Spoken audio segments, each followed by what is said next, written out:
안녕하세요, 여러분. 여러분은 자신의 약점을 잘 알고 있나요? 깊은 마음속에 있는 수치심이나 상처를 직면할 수 있나요? 아니면 그것을 돌아보기가 두려워서 또는 너무 힘들어서 어딘가에 감춰두고만 있진 않나요? 저의 얘기를 하는 것이 도움이 될 수 있겠습니다. 인간이 가지고 있는 최초의 정서가 있죠. 누군가는 즐거움, 누군가는 자랑스러움, 또 누군가는 공포, 누군가는 불안함. 이렇게 인간 내면에는 여러 가지 정서가 있고 또 모든 인간은 최초의 정서가 있습니다. 그리고 그것은 대부분 가정, 부모에게서 비롯됩니다. 저의 최초의 정서는 공포와 수치심이었어요. 엄마와 아빠가 두 사람 서로 다 너무 다른 사람이어서 자주 싸우셨거든요. 엄마 아빠가 싸울 때마다 어린 저로서는 공포스러웠어요. 그리고 또 하나의 감정이 수치심이라고 말씀드렸는데 수치심은 스스로를 부끄럽게 여기는 마음입니다. 제가 왜 수치심이 있었냐면 부모님이 집에서만 싸우는 게 아니라 사람들이 보는 앞에서도 가끔 싸우셨어요. 그리고 그곳이 제 동네였기 때문에 제 친구들과 친구들의 부모님이 모두 저희 가정이 불화한 것을 알았다고 생각했어요. 그래서 부모님이 싸울 때는 공포스러웠고 사람들이 보는 앞에서 싸우실 때는 수치심을 느꼈습니다. 모든 인간의 가장 깊은 내면에는 한 가지 감정이 있는데 그게 수치심이라고 해요. 그래서 그 수치심을 건강하게 마주하는 것이 그 사람에게도 건강하다고 합니다. 이러한 문제들은 제 성격이 형성되는 데에도 많은 영향을 미쳤고 선택을 하는 데 있어서도 영향을 미쳤어요. 저는 가급적 연애를 할 때도 나를 수치스럽게 만들지 않을 사람, 나의 단점이나 치부를 들춰내지 않는 사람을 가장 우선순위로 꼽았습니다. 그리고 그 다음은 재밌는 사람이었어요. 왜냐하면 재미는 저에게 많은 것을 잊게 해주는 출구였거든요. 내면의 깊은 감정들을 돌아보지 않아도 되니까요. 그래서 저는 저의 최초의 정서와 반대되는 점을 기준으로 삼아 상대를 고르고는 했습니다. 제가 지난주에도 소개해드렸던 마음을 어떻게 비울 것인가를 아직 읽고 있어요. 이 책의 목적은 마음을 비우는 것 그 자체가 아니라 마음을 비워서 궁극적으로 공동체를 만들고 그곳에서 속해 사는 것에 있습니다. 또 공동체를 만들기 위해서는 나의 마음을 비워야 하고요. 공동체는 단순한 집단과는 다르고 그 안에서 평화를 경험할 수 있다는 것이 특징인데요. 공동체에 관한 내용이 꽤 방대해서 언젠가 다시 이야기해 드리도록 하고 오늘은 이 책에 나와 있는 인간의 연약함에 대해서 같이 이야기해 보고 싶어요. 좋은 공동체는 구성원이 더 솔직하게, 더 많이 자신의 약함을 드러내게 한대요. 그리고 약함을 드러내도 존중받고 인정받는다는 것을 알기 때문에 솔직하게 내 약점을 드러내는 것, 그리고 그로 인해 존중받고 인정받는 것, 그래서 더 나의 연약함을 드러내는 것, 또다시 존중받는 것, 이 과정이 선순환으로 굴러간다고 합니다. 사실 저뿐만 아니라 많은 분들의 최초의 기억이나 강렬한 기억은 그리 좋지 않은 기억일 확률이 높아요. 이것들은 강렬하고 또 이 땅에서 살아가면서 반드시 겪게 되는 감정들이거든요. 인생은 고통스럽습니다. 삶은 고해예요. 그러나 이것을 인정하고 받아들이려고 할 때 인간은 비로소 행복한 삶을 살게 되는 것 같습니다. 책에서 말하는 현존하는 가장 이상적인 공동체는 알코올 의존증 환자 협회라고 해요. 이 협회 사람들은 돌아가면서 자기소개를 하는데 자신을 회복된 알코올 의존증 환자가 아니라 언제나 회복 중인 알코올 의존증 환자라고 부르는 전통이 있다고 합니다. 왜냐하면 언제든지 어디에서든지 다시 술에 빠질 위기가 도사리고 있음을 알기 때문이라고 해요. 위기는 정말 매일의 삶 속에서 존재합니다. 저도 성향상 꽤 중독적인 사람이에요. 특히 식탐이 있습니다. 그래서 집에 과자나 빵을 사놓으면 정말 절제하지 못하고 다 먹어버려요. 순삭입니다. 그래서 애초에 먹을 수 없도록 사다 놓지 않는 것이 저에게는 가장 효과적인 절제 방법입니다. 저의 의지가 너무나 약하기 때문에 내 근처에 손 뻗을만 하면 닿을 곳에 과자가 있으면 봉지를 뜯는 순간 끝을 보게 되거든요. 저뿐만 아니라 모두의 삶 속에 위기는 일상적으로 존재합니다.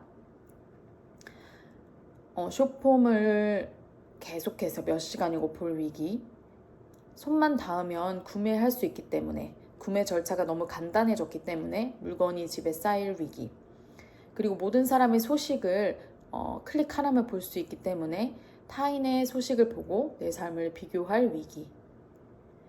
그런데 여러분, 중요한 점은 건강한 삶은 위기가 없는 삶이 절대 아니라는 거예요. 위기가 없는 삶이 건강한 삶이 아닙니다. 가장 정신적으로 건강한 삶은 얼마나 일찍 위기에 직면할 수 있느냐로 구분된다고 해요. 예를 들어 볼까요? 저 같은 경우에도 부모님이 많이 싸우셨기 때문에 내면에 결핍이 생겼고 그 결핍을 통해 세상을 보는 프레임이 짜여졌습니다. 그런데 여기서 인생의 지도를 확정시키는 것이 아니라 내 안에 공포심과 수치심이 남들보다 더 강하게 자리할 수 있다는 점을 인정하고 이 부분을 극복하기 위해 노력했어요. 가령 저는 남자 어른과 대화하는 것이 익숙하지 않고 불편했습니다.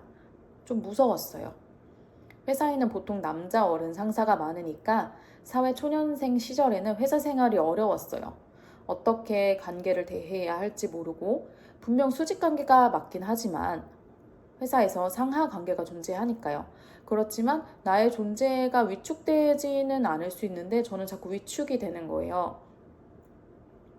그런데 이 부분이 교회를 다니면서 제가 청소년부 봉사를 했거든요.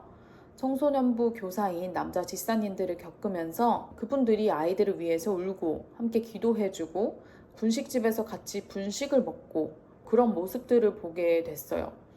그로 인해 남자 어른이 꼭 무섭기만 한 존재는 아니구나. 그들도 인간적인 부분이 있고 연약하고 또 친밀해질 수 있구나를 경험했습니다. 그 다음부터 회사 생활이 크게 어렵지 않아졌어요. 저는 제가 태어날 때부터 일머리가 없는 사람이라고 생각했는데 그게 아니라 관계가 어려웠기 때문에 업무를 발휘하는 능력에 있어서도 좀 지장을 받고 있었던 거더라고요. 관계가 회복되고 내가 남자 어른과 동일한 인간으로 설 수 있게 되니 그 후부터 일에도 제 능력이 발휘되기 시작했습니다. 제 본래의 모습을 찾은 거예요. 이처럼 저는 어린 시절의 결핍과 위기를 20대 초반에 직면했고 그것을 극복하기 위해 노력했습니다. 언젠가 수치심에 대한 콘텐츠를 따로 한 편 만들어 볼 생각이라서 수치심을 극복했던 방법은 다음에 얘기해 드리도록 할게요. 이어서 이 책에서는 가능한 한 빨리 위기를 직시하고 해결해야 다음 단계로 넘어갈 수 있다고 합니다. 역설적이지만 정신적인 건강을 가늠하는 최고의 척도는 일생 동안 얼마나 많은 위기를 겪어냈느냐에 있다고 해요. 삶에서 위기를 일부러 만들어낼 필요는 없습니다. 단지 위기가 존재하는 것을 인정하기만 하면 된다고 해요. 사실 인정하는 데서부터 모든 것이 시작인 것 같아요.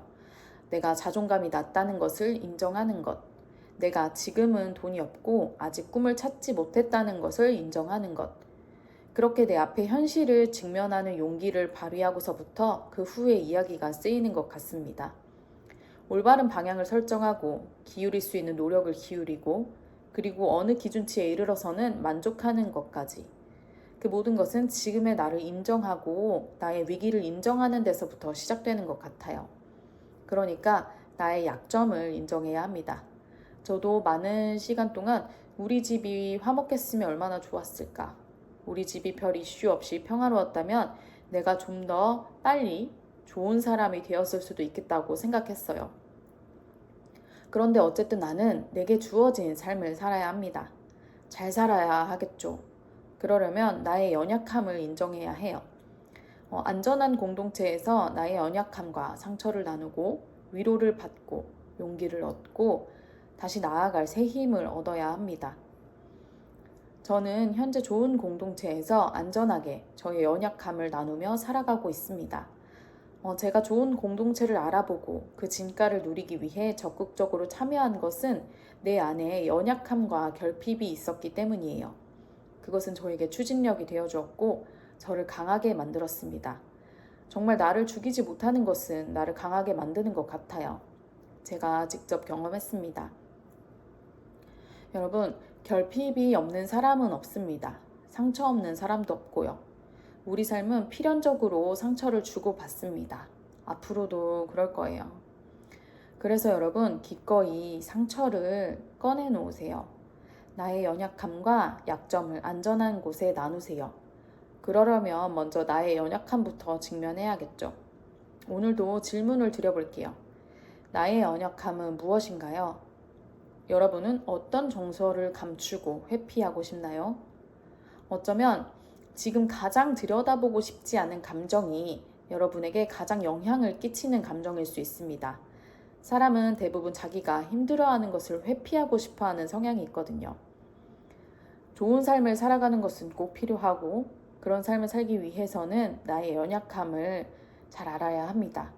오늘 저의 이야기로 여러분의 연약함에 실마리가 발견된다면 기쁠 것 같아요. 그러면 저는 다음 콘텐츠로 또 찾아오도록 하겠습니다. 날이 덥고 장마인데 다들 건강 유의하시고요. 건강한 모습으로 뵙겠습니다. 안녕.